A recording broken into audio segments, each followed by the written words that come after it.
하나님 말씀은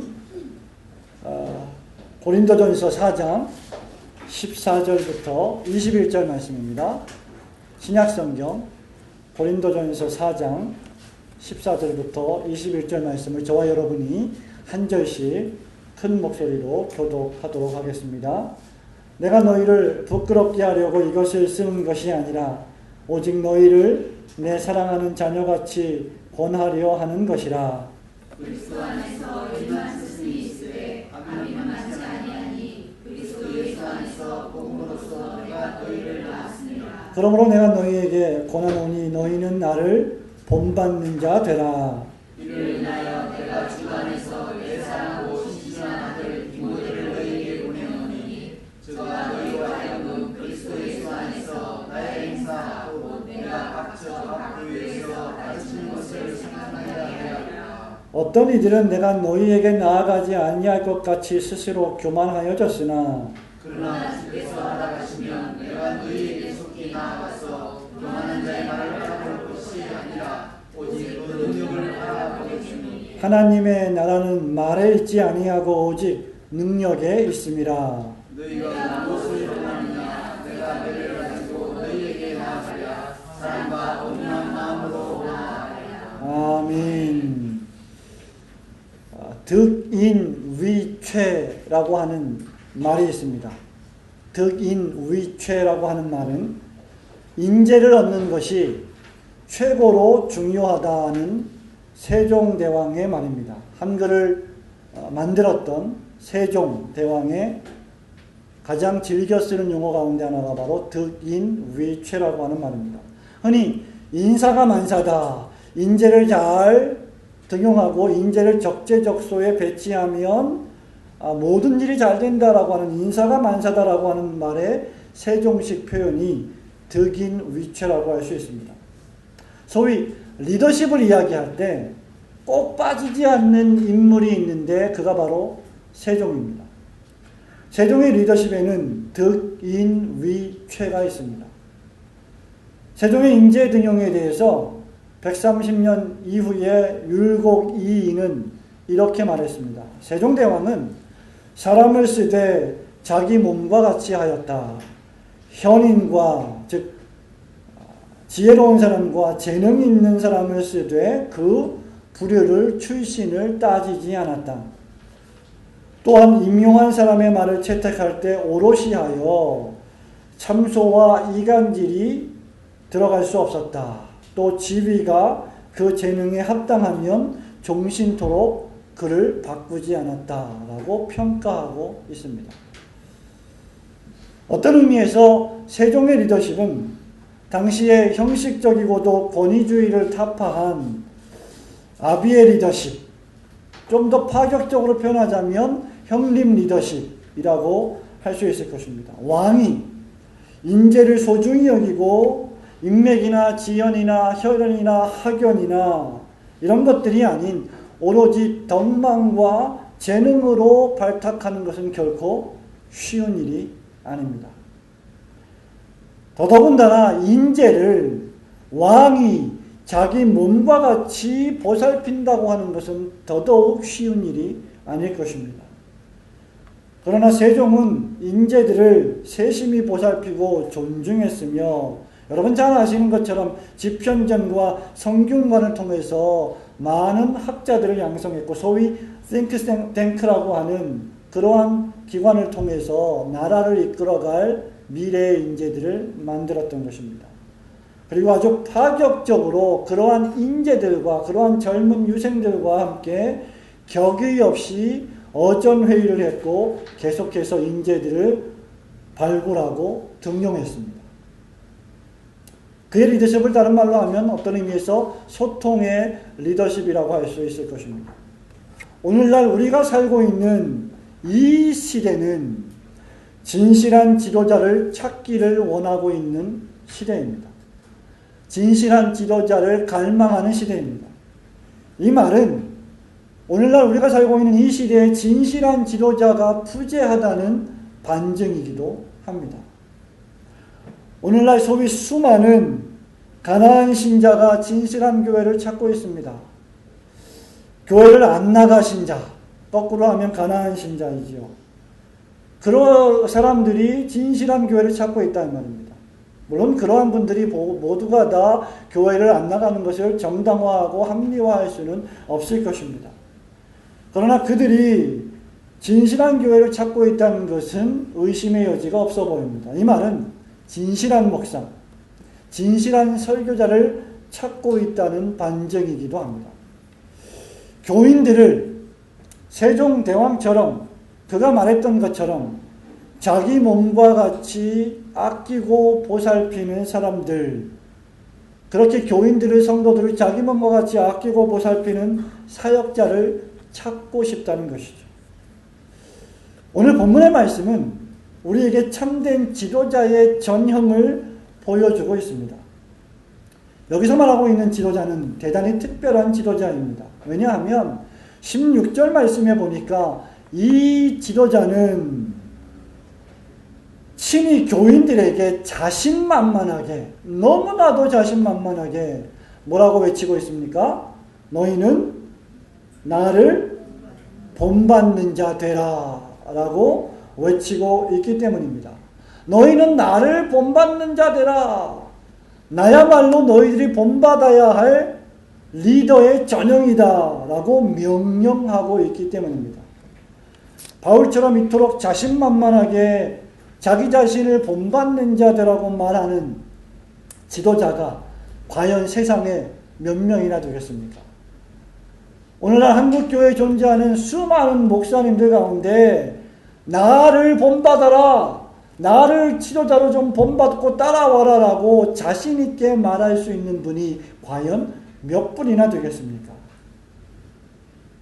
과연 여러분은 다른 교인들에게, 다른 성도들에게 나를 본받으라 라고 말할 수 있는 자신이 있습니까? 쉽지 않은 일입니다. 그러나 바울은 너무나도 자신만만하게 너희는 나를 본받아라. I urge you to imitate me. 나를 모방하라. 나를 묘사하라. 나를 따라오라 그 말입니다. 바울이 나를 본받으라고 한 말은 과연 무엇을 의미합니까? 세 가지를 간단하게 살펴보기를 원합니다. 먼저 내가 너희들에게 아버지처럼, 즉 아비처럼 전해준 복음의 교훈을 본받으라는 말입니다. 14절과 15절 말씀을 보십시오. 내가 너희를 부끄럽게 하려고 이것을 쓰는 것이 아니라 오직 너희를 내 사랑하는 자녀같이 권하려 하는 것이라. 그리스도 안에서 1만 스승이 있으되 아비는 많지 아니하니 그리스도 예수 안에서 복음으로써 내가 너희를 낳았음이라 라고 말하고 있습니다. 여기 지금 바울은 자기 자신을 가리켜서 아버지라고 묘사하고 있습니다. 내가 아비와 같이 너희를 권면하고 있다. 바울은 고린도 교회 교인들을 향해서 내가 너희의 아버지이다, 아비이다 라고 말합니다. 여러분, 이것이 무엇을 의미할까요? 이 말은 부정적으로 보면 바울이 내가 권위와 권세의 의미로 너희의 아버지가 아니다 라는 것을 말하고 있습니다. 내가 너희의 아버지라고 말할 때는 내가 권세를 가지고 있고 권위를 가지고 있기 때문에 너희들은 무조건 나의 말에 복종하고 순종해야 된다, 그런 의미로 쓴 것이 아니라는 것입니다. 오늘날 적지 않은 사역자들이 이런 종류의 유혹에 빠지는 경향이 있습니다. 여러분, 로마 가톨릭 교회의 신부와 사제들을 가리켜서 우리는 종종 영어로 뭐라고 부릅니까? Father라고 부릅니다. 파파라고 부릅니다. 아버지라고 부릅니다. 영적인 아버지라고 부릅니다. 영적인 스승이라고 부릅니다. 신앙의 아버지라고 부릅니다. 그리고 그에게 가서 죄를 고해하고 죄를 대신 용서받는 일들을 하지요. 그때 쓰는 말이 바로 Father, 아비, 아버지, 파파. 그래서 교황을 다른 말로 뭐라고 합니까? 어떤 의미에서 파파라고 하는 거죠. 큰 아버지입니다. 그런 의미에서 바울이 내가 아비처럼 너에게 명령하는 것이 아니다 그 말입니다. 다시 말하면 나는 신부가 아니다. 나는 사제가 아니다. 나는 가부장적인 권위를 가지고 너희들에게 명령하는 자가 아니다. 그 말입니다. 내가 아버지의 지위와 위치로서 너희에게 말하는 것이 아니다. 그 말입니다. 그러면 이 말은 무슨 말입니까? 내가 너희를 내 사랑하는 자녀같이 권하려 하는 것이라. 그리스도 안에서 일만 스승이 있을 때 아비는 많지 아니하니 내가 그리스도 예수 안에서 복음으로써 너희를 낳았다. 이 말은 긍정적으로 자기 자신이 복음의 말씀을 전함으로 말미암아 고린도 교회를 설립했다는 사실을 지칭하는 겁니다. 고린도 교회의 설립자가 누구냐? 사도 바울이라는 거예요. 그런 의미에서 내가 복음으로써 너희를 낳았다. 복음으로써 내가 고린도 교회를 탄생시켰다는 것을 강조하는 말입니다. 그렇기 때문에 여기 아비라고 하는 말, 아버지라고 하는 말은 권세와 권위라기보다 막중한 책임을 강조하는 말입니다. 고린도 교회가 나의 전해준 복음의 말씀으로 말미암아 설립되었고, 그렇게 고린도 교회의 성도들이 모여서 하나님을 예배하고 있기 때문에 나 바울은 고린도 교회의 교인들의 영혼에 엄청난 책임을 느끼고 있다. 엄청난 책임을 가지고 있다라는 것을 강조하는 표현입니다. 그래서 그는 고린도 교회 교인들에게 어떻게 권면했습니까? 어떻게 권면했습니까? 14절 말씀에 너희를 내 사랑하는 자녀같이 권했습니다. 사랑하는 자녀에게 간절히 요청을 하듯이, 권면하듯이 바울은 고린도 교회 교인들을 사랑하고 아끼며 그들에게 말씀을 증거하고 책망했던 것입니다. 사랑하는 성도 여러분, 사랑으로 권면하지 않고 여러분이 불평하며 역정을 내며 분노하며 여러분의 감정을 숨기지 않고 자녀들에게 말을 한다면 그것은 아비처럼 권하는 자세가 아닙니다. 책임을 다하지 않고 아비의 권리만 내세우는 아비는 아버지가 아니라는 말입니다. 그는 폭군입니다. 그는 독재자입니다. 아버지와 어머니가 집에서 자녀들을 향해서 사랑으로 그들을 감싸고 그들의 모든 것을 자기의 책임이라고 책임지는 자세를 가지지 않고 그저 자녀들에게 명령만 하고 무조건 따르라고만 한다면 그것은 진정한 아버지가 아니라는 것이죠. 바울이 여기서 무엇을 말하고 있습니까? 진정한 리더는 아비와 같은 리더를 말하고 있는 것입니다. 사랑과 책임을 다해서 자녀들을 아끼고 돌보고 보호해주는 아버지 말입니다. 훌륭한 아버지는 자녀의 말을 잘 경청하고 들어줍니다. 자녀의 문제가 무엇인지를 정확하게 파악합니다. 나아가서 그렇기 때문에 그들이 잘못된 길로 가면 하나님 앞에서 거침없이 책망할 줄도 압니다. 그럼에도 불구하고 여전히 그는 사랑으로 권면하는 자입니다. 그럼에도 불구하고 고린도 교회와 고린도 교인들은 바울이 복음으로 낳은 자녀들입니다. 마태복음 23장 9절부터 11절 말씀에 보면 우리 예수님께서 뭐라고 말씀하셨냐면 너희는 땅에 있는 자를 아비라 하지 말라. 왜?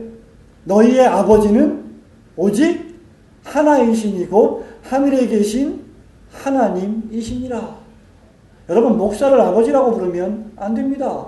목사는, 설교자는, 사역자는 어떠한 경우에서도 아버지가 될 수 없습니다. 우리의 아버지는 오직 하늘에 계신 전능하신 하나님 한 분뿐이심을 믿으시기를 축원합니다. 10절 말씀에도 보면 지도자라 칭함을 받지 말라. 너희 지도자는 하나이니 곧 그리스도니라. 너희 중에 큰 자는 너희를 섬기는 자가 되어야 하리라 라고 말씀하고 있습니다. 그런 의미에서 여기 아비와 같이 내가 너희를 권면한다라고 하는 이 말은 내가 복음으로 말미암아 너희들에게 복음을 전하고 말씀을 전하고 고린도 교회가 태동되었기 때문에 그러한 심정에 있어서 나는 고린도 교회에 엄청난 책임을 가지고 있다. 그래서 나는 너희들에게 사랑으로 권면한다는 것을 강조하는 말일 뿐이라는 사실을 우리는 기억해야 합니다. 목사와 설교자는 교인들을 복음으로 낳는 자녀로 여길 줄 알아야 합니다. 이 말은 사역자의 자녀가 아니라 복음의 자녀라는 말입니다. 여러분들은 목사의 자녀가 아니라 어느 교회를 담임하는 목사의 자녀가 아니라 복음의 자녀이다. 예수 그리스도의 자녀이다. 하나님의 자녀이다. 그리스도의 몸이요. 그래서 그리스도의 지체가 되시는 줄 믿으시기를 축원합니다. 그렇기 때문에 여러분과 저는 모두가 다 그리스도의 몸이요. 하나님의 가족이 되는 것입니다. 우리의 아버지는 오직 한 분 하나님 뿐이십니다. 내가 누구를 전도했다고, 네? 내가 누구를 교회로 인도했다고 내가 그의 영적인 아비와 영적인 어미가 되는 것이 아니라는 말입니다. 내가 교회를 세웠다고, 내가 교회를 세운 일에 엄청난 공헌을 했다고 유세를 하거나 공명심을 내세우거나 권위를 내세워서는 안 된다는 말입니다. 교회를 세우시는 분은 오직 하나님이십니다.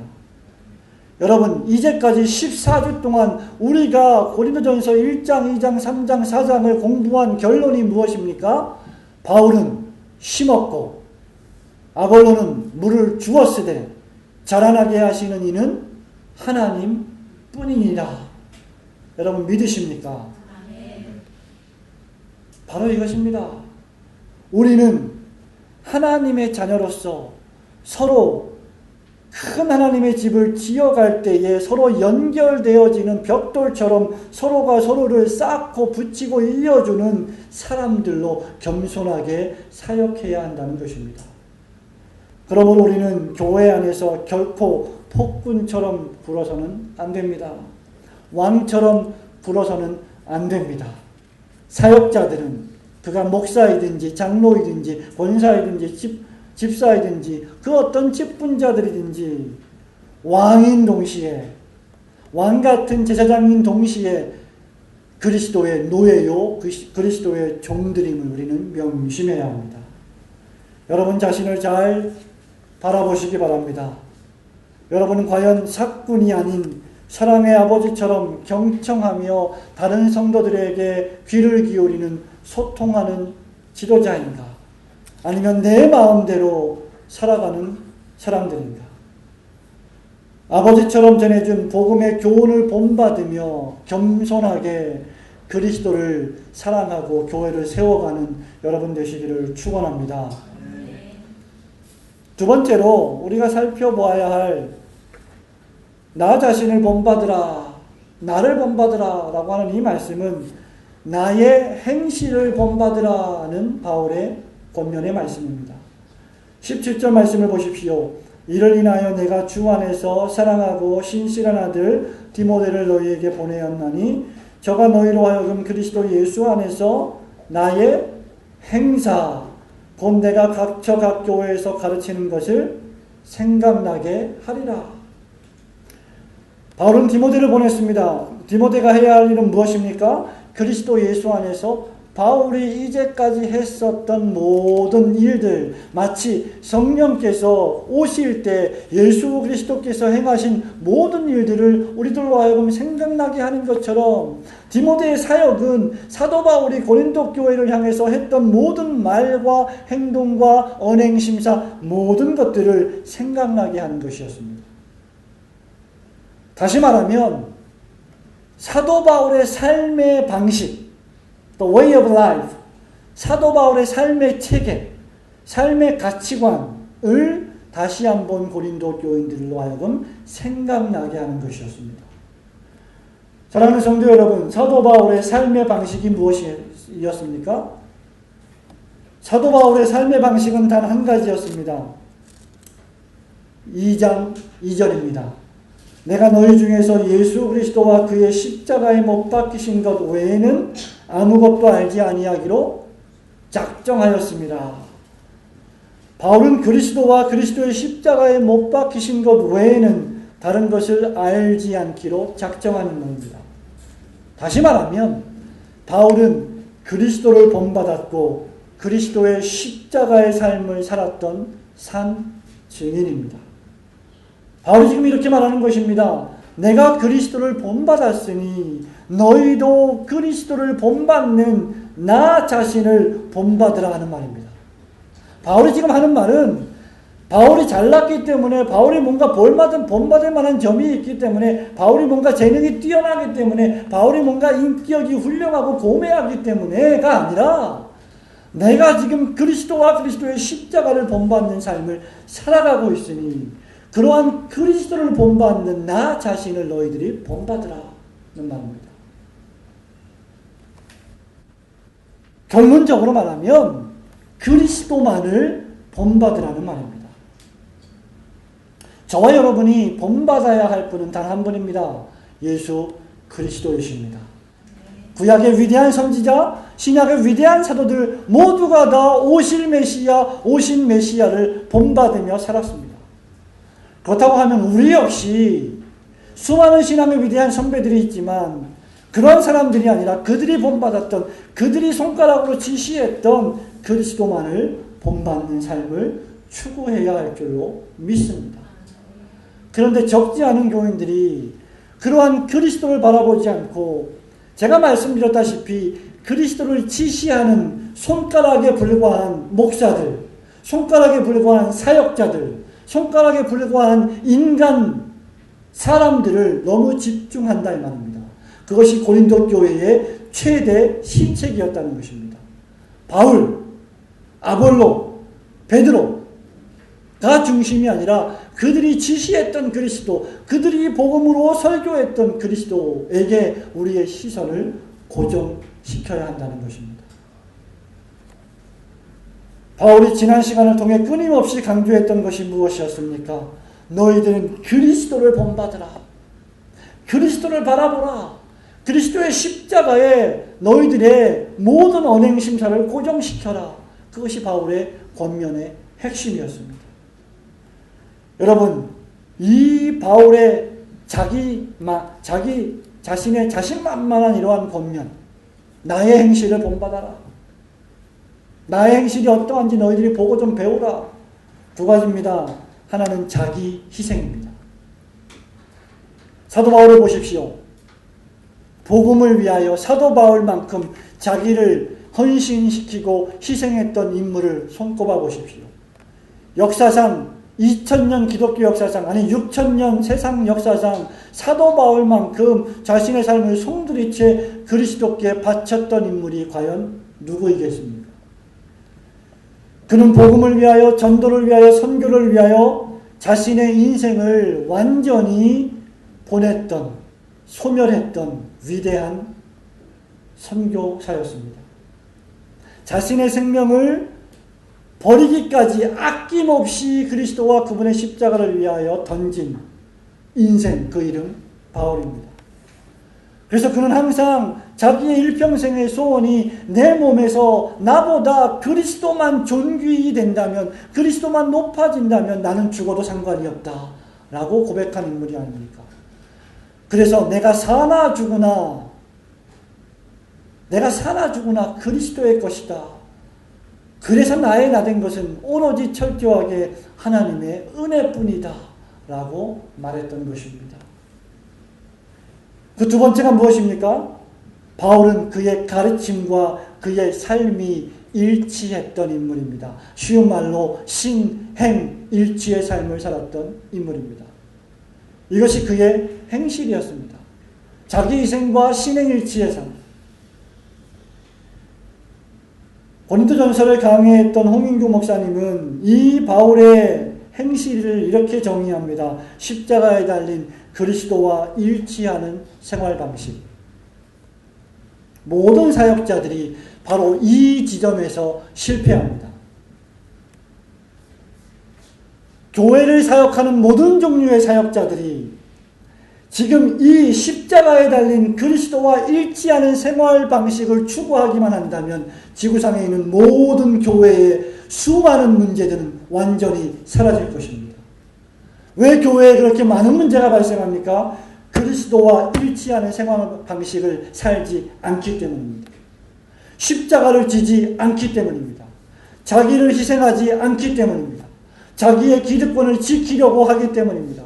자기의 위신, 자기의 처지, 자기의 자리를 보존하려고 애쓰기 때문이 아닙니까?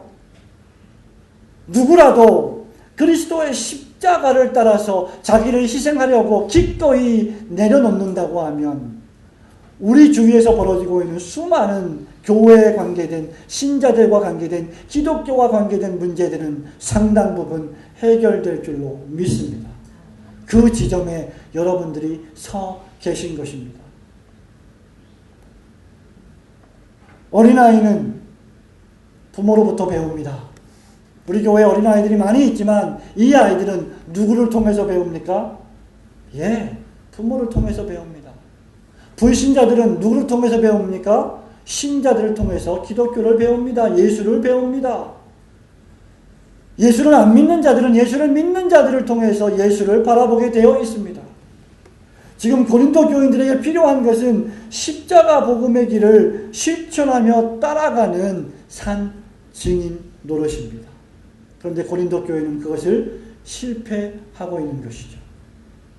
어린아이가 성숙해지려면 누가 성숙해져야 하겠습니까? 부모가 성숙해져야 합니다. 바울은 그 웅변적인 산 증인이 아닙니까? 우리 모두에게 해당되는 말이 아닙니까? 부모가 성경을 읽지 않는데 자녀가 성경을 읽겠습니까? 부모가 기도하지 않는데 자녀가 기도하겠습니까? 목사와 장로가 기도하지 않는데 교인들이 과연 기도할 수 있겠습니까? 사랑하는 성도 여러분, 바울은 자신만만하게 나의 행실을 본받으라. 아무리 위대한 세종대왕이라도 나 자신을 본받으라 말을 한 적이 제 기억으로는 없습니다. 그런데 위대한 사도 바울은 그 지점에서 성공한 사역자 가운데 한 사람이었습니다. 저는 여러분과 제가 인생의 마지막의 순간에 도달했을 때 우리를 바라보는 수많은 사람들에게 나의 행실을 본받으라고 자신 있게 말할 수 있는 성도들이 되었으면 좋겠습니다. 그런 삶을 사시기를 주님의 이름으로 축원합니다. 마지막 세 번째는 무엇입니까? 나를 본받는 자 되라. 이 말은 말이 아닌, 혀가 아닌 능력의 삶을 본받아라는 말입니다. 18절에 보면 어떤 이들은 내가 너희에게 나아가지 아니할 것 같이 스스로 교만하여졌다라고 했습니다. 고린도 교회의 어떤 교인들은 이제 고린도 교회를 설립한 사도 바울은 멀리 떠나가서 이제 다시 여기는 오지 않을 거야.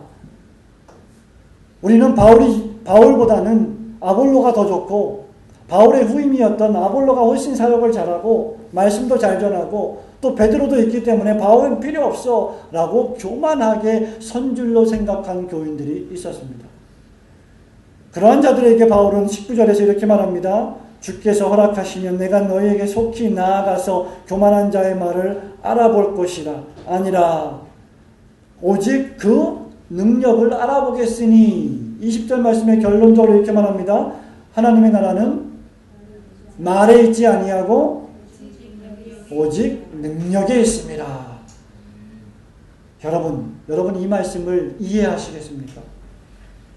기독교는 말에 있지 않고 능력에 있다. 예수 믿는 믿음은 말에 있지 않고 능력에 있다. 여러분과 저의 신자의 능력은 어디에 있느냐? 말에 있지 않다. 성령의 역사하심이 있다. 여러분 이 말은 무슨 말입니까? 말의 잔치를 남발하지 말라는 것입니다. 지금 고린도 교인들은 공허한 말을 하고 있습니다. 울리는 꽹과리와 같은 말을 하고 있습니다. 그렇죠? 사도 바울이 고린도전서 13장에서 말하고 있는 것이 아닙니까? 사랑이 없으면 최고의 은사 중의 은사인 사랑이 없으면 너희의 산을 옮길 만한 믿음과 능력도 소리나는 구리와 울리는 꽹가리에 지나지 않을 것이다. 너희들은 너무 말을 많이 하고 있구나. 너희들은 너무 너희를 자랑하고 있구나. 너희들은 너무 자신만만해하고 있구나. 너희들은 예수 없이 인간들을 앞세우고 잔치를 벌이고 있구나. 바울이 말하고 있는 것입니다. 일부 고린도 교인들의 문제는 무엇입니까? 공허한 말의 잔치입니다.